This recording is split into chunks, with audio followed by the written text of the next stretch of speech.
Assalamualaikum guys, apa kabar semuanya? Kembali lagi bersama SK Studio. Film kita kali ini kurang lebih sama seperti film sebelumnya guys, tentang aksi pencurian sekaligus menghancurkan gembong mafia. Tapi motifnya kali ini jelas, yakni balas dendam. Judul filmnya Kotigoba 3, film berbahasa Kanada yang dirilis pada tahun 2021 dan dibintangi oleh Sudep. Di Kotigoba 2, Satya yang merampok Black Money lolos dari jeratan hukum karena alibinya berhasil meyakinkan polisi di mana Satya mengatakan dirinya kembar dan menjebak polisi Kisore hingga meringkuk di penjara. Nah, di Kotigoba 3 ini alibi Satya itu benar-benar menjadi kenyataan dan lagi-lagi Kisore terkena apes karena terseret-seret kasus Satya. Buat teman-teman yang belum lihat Kotigoba 2, linknya ada di deskripsi. Oke yuk, tanpa berlama-lama langsung saja kita hantam ke plotnya.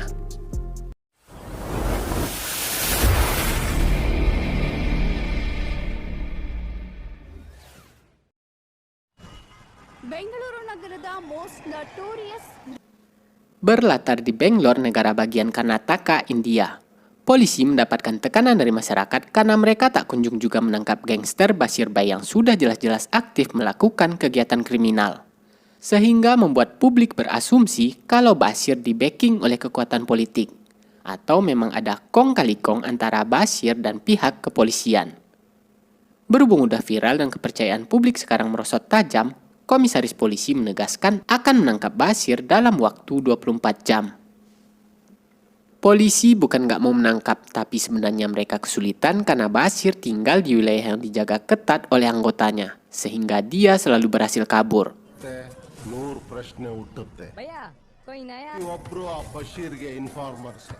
Oleh karena itu, SCP Krishnamurti yang mendapatkan tugas tersebut memakai jasa Satya, orang yang sangat mahir melakukan penyamaran.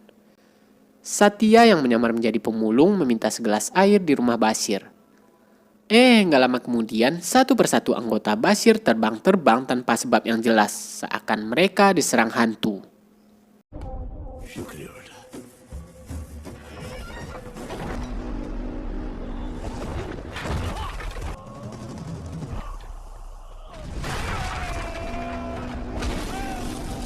Bashir langsung kabur yang akhirnya mereka baku hantam di jalanan. Nah, di sini Satya menunjukkan kesaktiannya.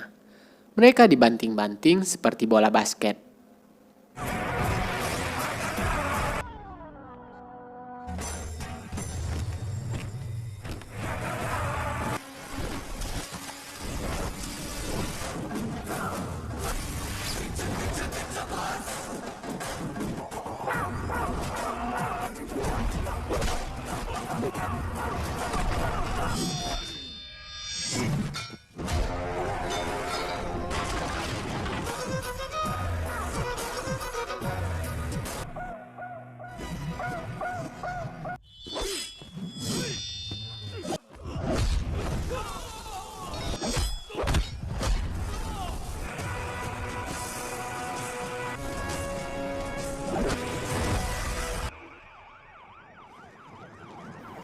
Seperti biasa, kalau udah kelar, polisinya baru datang. Kemudian Satya ditemukan terkapar. Dia mengaku habis dihajar oleh kembarannya Shiva. Lalu Shiva membawa kabur Black Money tersebut. Yang tentu saja polisi tidak percaya karena Shiva di film sebelumnya sudah meninggal. Untuk menghindari pertanyaan polisi, Satya langsung kabur.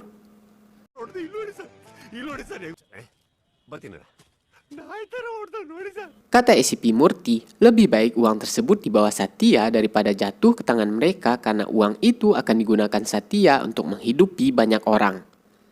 Nah, buat teman-teman yang belum nonton film sebelumnya nih, jadi Satya ini kurang lebih semacam Robin Hood lah. Dia merampok Black Money untuk dibagi-bagikan ke panti asuhan, panti jompo, dan sejenisnya.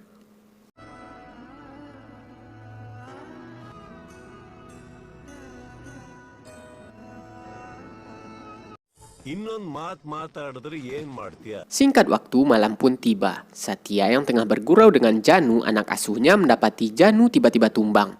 Dikira Satya tuh bocah sedang bercanda. Rupanya pingsan beneran.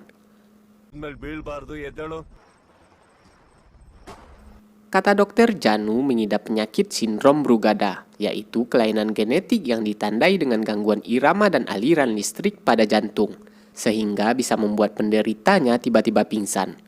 Dan yang lebih fatal lagi, jantungnya sewaktu-waktu bisa berhenti mendadak. Ada satu dokter spesialis asal India yang ahli dalam hal ini, tapi sekarang dia menetap di Polandia. Lalu dokter menyarankan agar Satya membawanya ke dokter tersebut.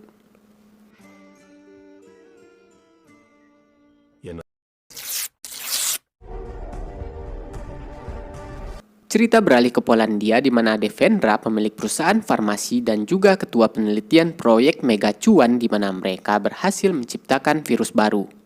Nah, nanti virus ini akan mereka sebar lalu formula atau vaksinnya dijual dengan harga tinggi. Cuma masalahnya sekarang Dr. Sidar, rekan Devendra yang menemukan formulanya, tidak mau memberikan rumusnya karena Devendra menargetkan wanita dan anak-anak. Alhasil si dokter disuntikan virus tersebut. Karena diancam dan takut mati, si dokter akhirnya mengikuti perintah Devendra.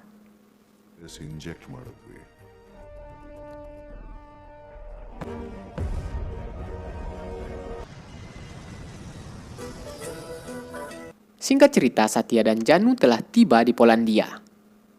Ketika di rumah sakit, Satya melihat dokter pria. Dia pun langsung terpesona dengan kecantikan dokter pria. Tapi sayang, belum sempat kenalan, Satya udah keburu dipanggil. This is Satya. Could you follow me, please? Saat di ruangan tunggu, dokter pria yang melihat seorang bocah India langsung menghampiri Janu. Setelah berkenalan dan sedikit berbincang-bincang, dia pun langsung pergi. See you. I'll be back, okay? Don't go anywhere. Berhubung jadwal operasinya bulan depan, Satya memutuskan untuk balik terlebih dahulu ke India yang rencananya mereka akan berangkat besok. Dan sebelum pulang, mereka pun keliling-keliling kota terlebih dahulu.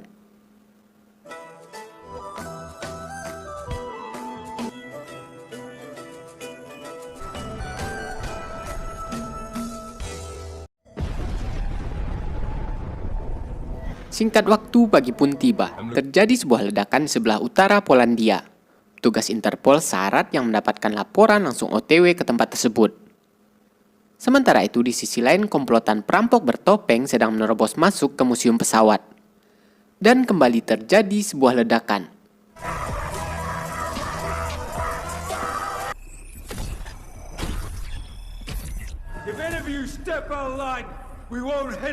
Tak butuh waktu lama, ledakan ketiga pun terjadi.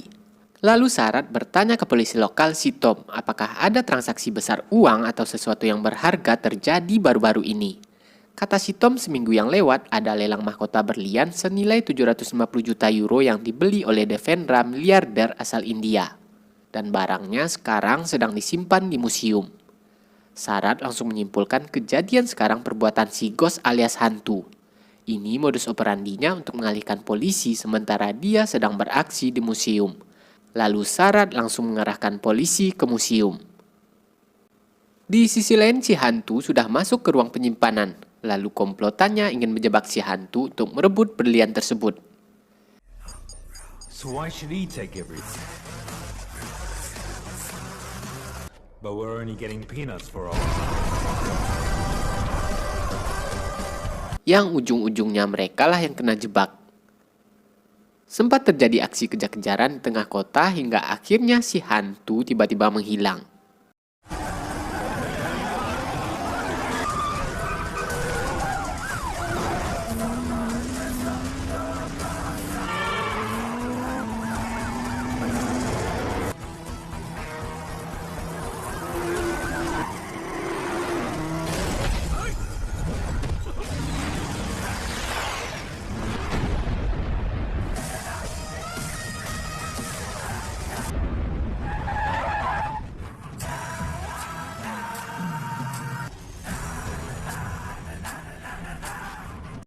But I will catch him. Singkat cerita, Satya telah mendarat di India. Lalu Janu kembali bertemu dengan dokter pria yang kebetulan sedang pulang kampung. Di sini akhirnya Satya bisa berkenalan juga dengan dokter pria. Melihat attitude Satya yang berjiwa sosial membuat pria menjadi terpukau. Sebelum pergi, Satya sempat gombalin pria. Dia menyuruh pria agar selalu tersenyum karena senyumannya itu memberikan energi kepada setiap orang. Smile ಮಾಡ್ತಾರೆ ತುಂಬ ಚೆನ್ನಾಗಿದೆ ನಿಮ್ಮ ಸ್ಮೈಲ್ ನಮ್ಮ Beralih ke penjara di mana Basir kesal melihat Satya masuk koran karena membantu polisi. Dia pun sesumbar ingin menghabisi Satya dengan tangannya sendiri. Lalu tiba-tiba sebuah kaki mendarat di punggungnya. Nah, ini dia Kisore, polisi yang dijebak Satya di film sebelumnya. Kata Kisore nggak ada yang boleh menghabisi Satya selain dirinya. Dia nggak terima masuk penjara karena dia bukan kriminal. This is audio enabled. Plate. Petugas Interpol Kangana yang menganalisa CCTV museum mendapatkan petunjuk ketika Ghost mengucapkan mantra dalam bahasa Sanskerta saat beraksi. Mereka langsung mengecek orang-orang India yang pernah berkunjung ke museum, lalu menemukan Satya yang sangat identik dengan suspek yang berkunjung sehari sebelum kejadian. Mereka pun langsung OTW ke India. But technically substantial evidence of mantra which was Dengan bantuan Om Google, Kangana menemukan tempat asrama pengobatan yang menggunakan mantra tersebut. Kata pendeta 25 tahun silam, mereka berhasil menyembuhkan seorang bocah dengan mantra tersebut yang bernama Shiva Bodhi. Tapi Shiva sekarang tidak diketahui keberadaannya karena di umur 10 tahun, Shiva dibawa pergi oleh pamannya. Kangana juga sudah meminta data Satya ke pihak kepolisian dan semua catatan Satya bersih. Sementara Shiva dinyatakan sudah tewas ditembak oleh mantan polisi Kisore yang sekarang sedang menjalani masa tahanan. Untuk menggali informasi lebih dalam, Kangana mengajak Sarat pergi menemui Kisore.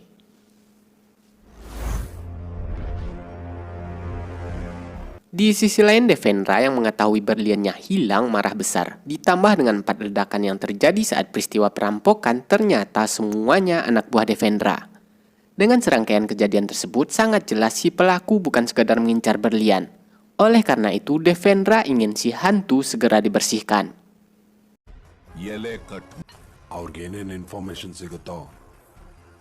Singkat cerita, Sarat dan Kangana pergi menemui komisaris, tapi komisaris dan anggotanya tidak percaya Satya melakukan hal tersebut.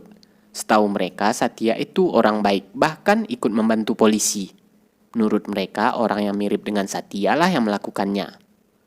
Tapi tanggapan polisi langsung dibantah Sarat dengan surat kematian Shiva. Kan orang yang mirip dengan Satya sudah mati, memangnya ada lagi orang yang mirip Satya, ujar Sarat. Lalu Sarat minta izin untuk menginterogasi Kisore. Sure.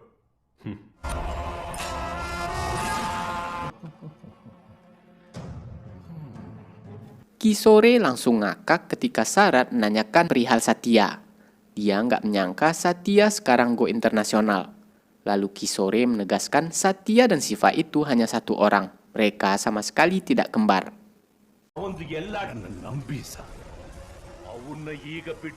Devendra yang menyaksikan lewat informannya di Interpol langsung menyuruh anggotanya untuk menghabisi Satya.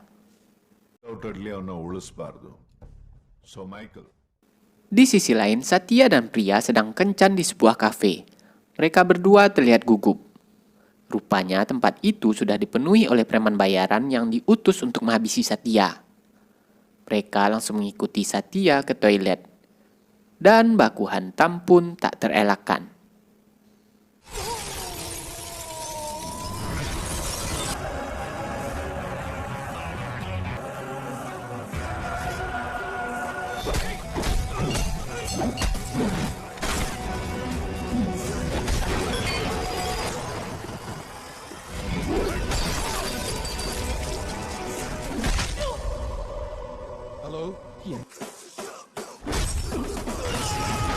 Seperti biasa, kalau udah kelar polisinya baru datang. Lalu mereka menemukan Satya di toilet seperti orang bingung. Akhirnya dia pun ditangkap. Put your hands on your head. Don't move! Don't move!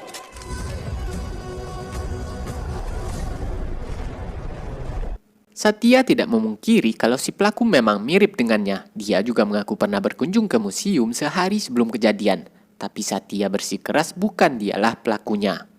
Sarat sampai emosi mendengar Satya berkilah. Sudah jelas-jelas buktinya ada di CCTV tapi masih ngelak. Seolah-olah kasus yang sedang ditanganinya kasus ecek-ecek. Dokter Priya juga ikut interogasi. Dia merasa tertipu karena tidak menduga Satya seorang perampok dan juga brutal. Karena yang mereka tahu Satya itu orangnya baik banget yang gemar membantu orang susah. Karena sikapnya itulah pria sampai menyukai Satya. Gara-gara kejadian ini, pria langsung berubah pikiran. Dia minta KTP dan paspornya dikembalikan karena dia mau kembali ke Polandia. Sekaligus ingin mengadopsi Janu untuk mengobatinya di Polandia.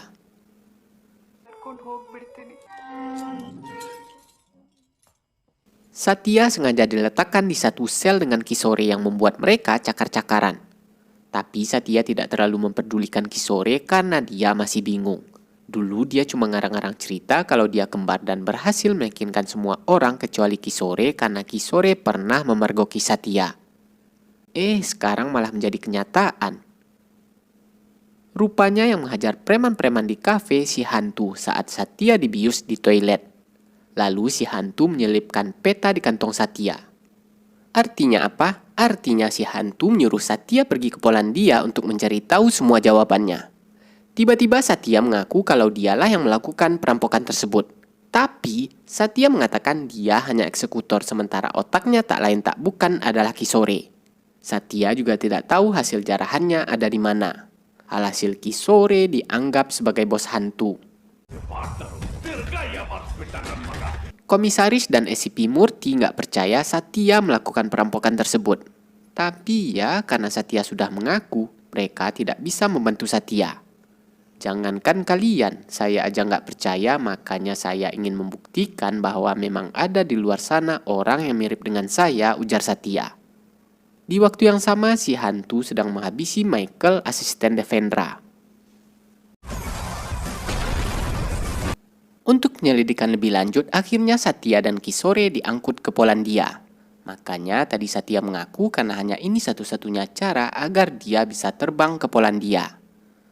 Satya senyum-senyum melihat Kisore dan mereka terlihat cukup akrab sampai-sampai Kisore nggak ngeh padahal dari tadi Satya memanggil dia bos.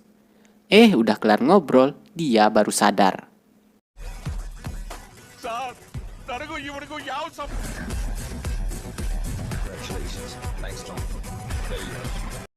Di sisi lain, Janu sudah berada di rumah sakit yang ditangani oleh Dr. Anan.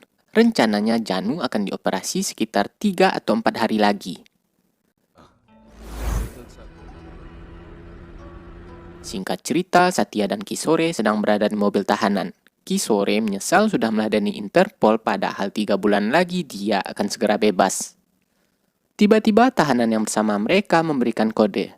Tak lama kemudian datang sebuah mobil yang membantu mereka untuk kabur.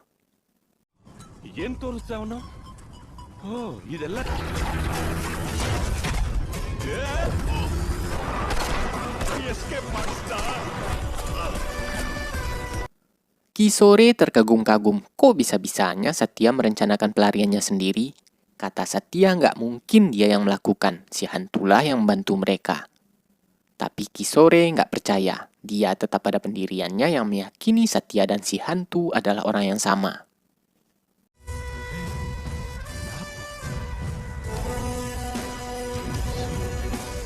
Di sisi lain, Kang Ana langsung mendatangi pria untuk berjaga-jaga jikalau Satya datang menghubunginya langsung hubungi Interpol. Pria juga ditinggalkan seorang pengawal untuk menjaganya. Peta yang didapatkan Satya di hutan membawa mereka ke rumah sakit. Tiba-tiba seseorang melemparkan sebuah tablet penunjuk arah yang membuat Kisore geleng-geleng.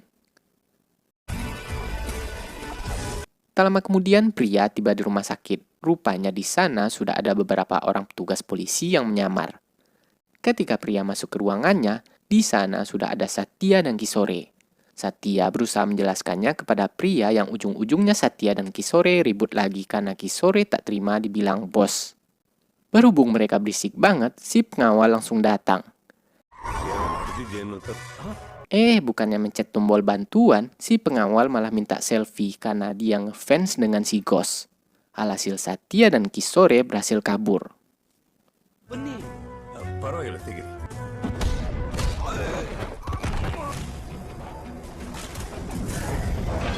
Singkat cerita, Sarat mendapatkan info terbaru bahwa 4 ledakan yang terjadi saat peristiwa perampokan secara tidak langsung terhubung ke Devendra. Sarat langsung pergi menemui Devendra untuk menanyakan kenapa si hantu menargetkan dia.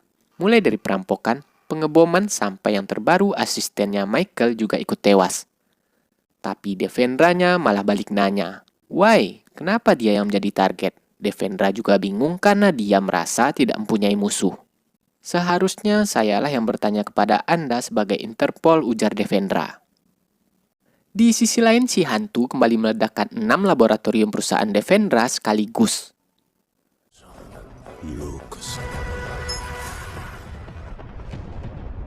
Sementara itu, pria yang baru pulang mendapati Satya sedang nongkrong di kamarnya. Lalu mereka melihat berita ledakan tersebut yang diduga dilakukan oleh Ghost. Otomatis Kisore, pria dan pengawalnya langsung menuduh Satya. Satya berusaha meyakinkan mereka bukan dialah pelakunya. Bukankah dari India dia selalu bersama Kisore? Nggak mungkin dia yang melakukan hal tersebut. Satya juga menceritakan kejadian aneh saat di rumah sakit tadi ketika Dokter Anand tiba-tiba ingin membius Satya yang katanya ingin menyelamatkan Satya. Berhubung si dokter yang terkena bius, Satya mengambil HP-nya. Dan pas dicek, ternyata Dokter Anand berhubungan langsung dengan si hantu. Lalu masuk WA dari si hantu yang menyuruh mereka datang ke klub.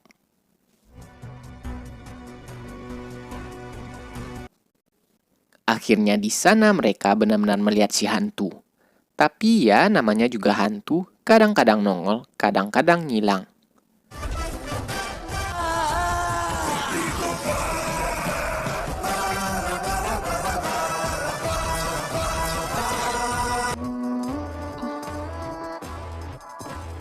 Karena udah capek kabur-kaburan, Satya memutuskan untuk menyerahkan diri ke polisi jika polisi datang.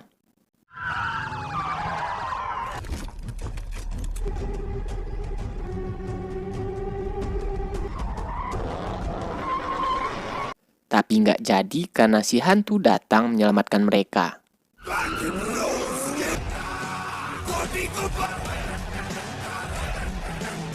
Di sisi lain, anak Devendra pergi ke rumah sakit untuk menculik Janu. Kembali ke Satya yang dibawa ke markas si hantu. Mereka sempat salam olahraga hingga dihentikan oleh Dokter Anand. Lalu dia pun menceritakan semuanya. Siva dan Satya itu benar-benar saudara kembar. Mereka lahir dari ibu yang tangguh bernama Durga yang pernah menjabat sebagai komisaris dinas kesehatan. Walau demikian, Durga tidak gengsi. Dia rela mengantri dengan ibu-ibu yang lain untuk mengambil obat. Melihat pelayanan dan fasilitas di rumah sakit sangat buruk, Durga marah besar. Dia memperingati pihak rumah sakit untuk memperbaiki pelayanan mereka dan menyediakan tempat duduk untuk orang-orang yang mengantri obat dalam waktu 48 jam. Gara-gara kejadian itu, Durga menjadi viral dan dipanggil oleh Kementerian Kesehatan. Karena rumah sakit yang digas oleh Durga rumah sakit pemerintah, mereka mengira Durga sedang nyari panggung. Kata Durga dia nggak butuh itu karena dia bukan politisi ataupun selebriti.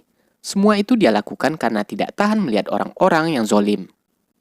Lalu Durga menyampaikan visi misinya kepada menteri, salah satunya Durga ingin ibu-ibu hamil sampai melahirkan dirawat dan dilayani di rumah sakit seperti rumah mereka sendiri yang ditanggung oleh pemerintah. Agar anak-anak yang lahir sehat, masa depannya cerah sehingga negara mereka akan menjadi lebih baik. Lalu Durga menjamin suara ibu-ibu, suara suaminya, dan juga suara keluarganya pasti untuk pemerintah di pemilu berikutnya. Dan menteri pun setuju, lalu akan mulai menerapkan skema tersebut. Durga cerita ke Dokter Anand yang ternyata paman Satya. Dia sangat mengapresiasi rencana tersebut. Tapi Dokter Anand skeptis bisa berjalan lancar karena ada penjahat yang menginginkan ibu-ibu dan anak-anak tetap sakit agar perusahaannya tetap memasok obat. Orang itu adalah Devendra. Jadi proyek cuan Devendra ini sudah dicanangkan sejak 30 tahun silam dan baru rampung sekarang. Rencananya penyakit ini akan disebar ke ibu-ibu hamil dengan kedok obat-obatan sehingga anak yang berada di dalam kandungan juga ikutan sakit. Mereka yang buat penyakit, mereka juga yang ngobatin. Semua demi cuan. Durga langsung gerak cepat. Sebelum terjadi, dia mencabut izin perusahaan Devendra. Makanya sekarang Devendra mendirikan semua perusahaannya di luar negeri.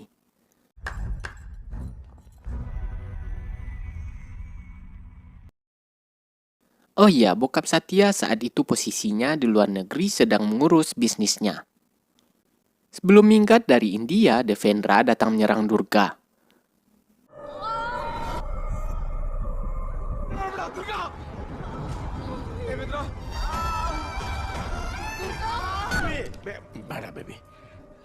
Durga akhirnya meninggal dunia sementara anaknya berhasil diselamatkan. Lalu Dr. Anand mengambil Shiva yang terluka saat di dalam perut karena diketok Devendra dan dititipkan ke asrama pengobatan. Sementara Satya dibawa pergi oleh ayahnya. Dengan uangnya, Devendra memanipulasi kejadian tersebut. Alhasil Dr. Anand lah yang ditangkap karena dituduh telah membunuh adiknya sendiri. Ketika Anand bebas, dia mencoba mencari Satya dan ayahnya tapi gagal. Setelah itu, dia menjemput Shiva lalu memutuskan untuk tinggal di luar negeri. Itulah yang membuat Shiva ingin balas dendam kepada Devendra. Shiva berhasil menghancurkan perusahaan Devendra secara bertahap. Sekarang tinggal orangnya. Shiva yang sudah menduga Devendra akan menculik Janu telah memasang pelacak di tempat tidur Janu. Lalu dia menyuruh Satya untuk menyelamatkan Janu. Dan pria disuruh pergi bersama Dr. Anand. Sementara Shiva dan Kishore menunggu Interpol yang datang menjemput mereka. Dan akhirnya mereka pun ditangkap. Freeze! Freeze! Arrest. Freeze! Don't move. Don't move. You're Rupanya si Tom pengkhianat, lalu dia menyuruh Kangana membawa hantu ke tempat Devendra. just do what I say. I said to Devendra's place. Okay. Fine, I'll drive. I'll drive.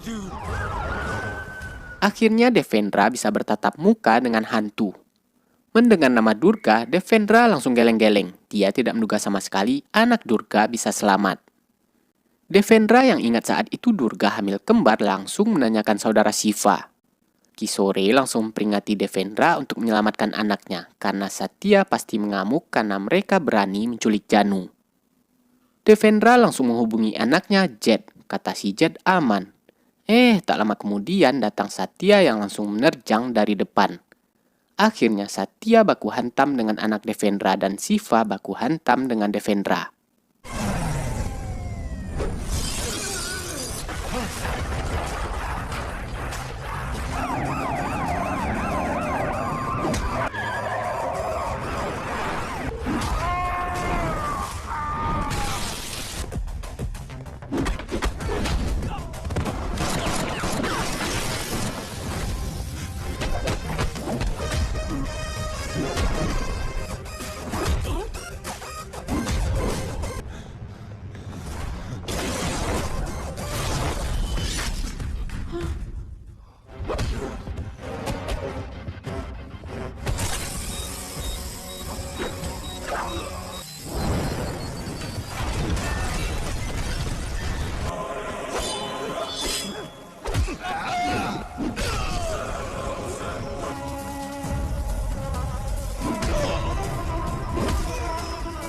Akhirnya Devendra pun tewas di mana tusukan terakhirnya berada di tangan Kishore yang langsung disaksikan oleh Interpol. Sementara Shiva telah menghilang seperti hantu. Lagi-lagi Kishore terkena apes. ನನಗೇನು ಗೊತ್ತಿಲ್ಲ madam sir Sarat menyampaikan ke publik bahwa Kishore yang dikenal sebagai bos hantu telah membunuh Devendra dan telah berhasil ditangkap. Motifnya urusan pribadi, yaitu balas dendam. Sementara si hantu seperti biasa lagi-lagi berhasil kabur. Dan untuk saudaranya Satya telah dibebaskan karena terbukti tidak bersalah. Sekarang Interpol masih berusaha mencari keberadaan si hantu. Rupanya hasil rampokan kemarin telah dibagi-bagikan Shiva ke orang-orang yang pernah menderita akibat ulah Devendra. Di akhir film, Shiva meninggalkan tempat persembunyiannya dan meledakkan tempat tersebut. Lalu film pun selesai.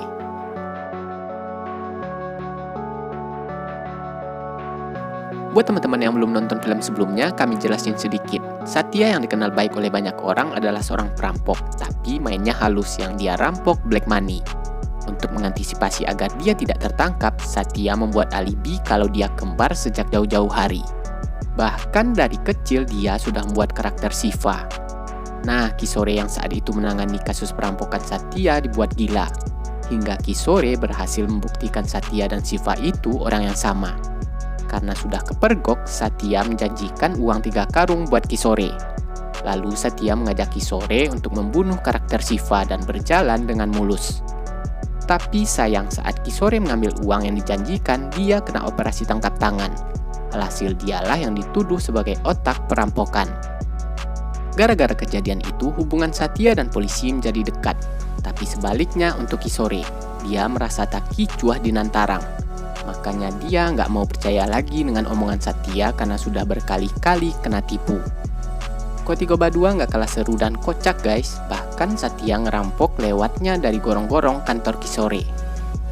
Oke guys, sampai di sini dulu untuk videonya. Agar kami tidak mensiun, jangan lupa like, komen, dan subscribe jika menurut kalian video-video kami cukup menarik untuk ditonton. Dan sampai jumpa di video kami berikutnya. Wassalamualaikum warahmatullahi wabarakatuh.